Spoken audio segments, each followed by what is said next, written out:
All right, right off the top, let's send it over to meteorologist Jordan West to explain more about those strong systems. He's in studio to break down what the National Weather Service is telling us about the strength of those Wednesday morning storms. Jordan.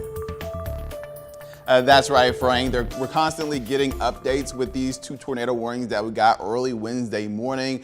They did release an official survey. The first one was in Warner Robins. That's we're calling that the Warner Robins tornado. It actually started closer to Peach County, just west of Peach Blossom Trail. Around 65-mile-per-hour wind gusts was reported in that area before it made its way north and eastward along Watson Boulevard, closer to 70-mile-per-hour wind gusts.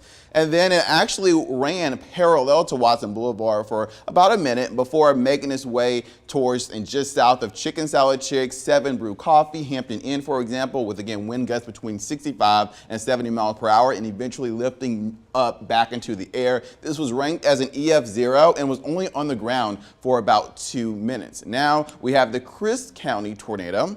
This is a damage report there. It tracked close to 6 miles long. That is considered a long tracking tornado. The rank for this one was EF-1, and that's because it did some pretty serious damage there along Lake Blackshear. It actually started out as a waterspout in Lake Blackshear, made its way inland near Cedar Creek Road North, where it did lots of damage with wind gusts between 90 and upwards to 100 miles per hour before making more of a north and eastward track through Crisp County, crossing Coney Road South. This is when winds start to die down a little bit between 70 and closer to 80 miles per hour and continuing off to the north and east before lifting back up in the air. This tornado was only on the ground for about 7 minutes, but it was tracking really quickly. And again, the track was only about 6 miles per hour. I'll take it back to you guys. All right, Jordan, thanks very much. Fortunately, there were no major injuries reported. Parts of Crisp County are still recovering from the damage.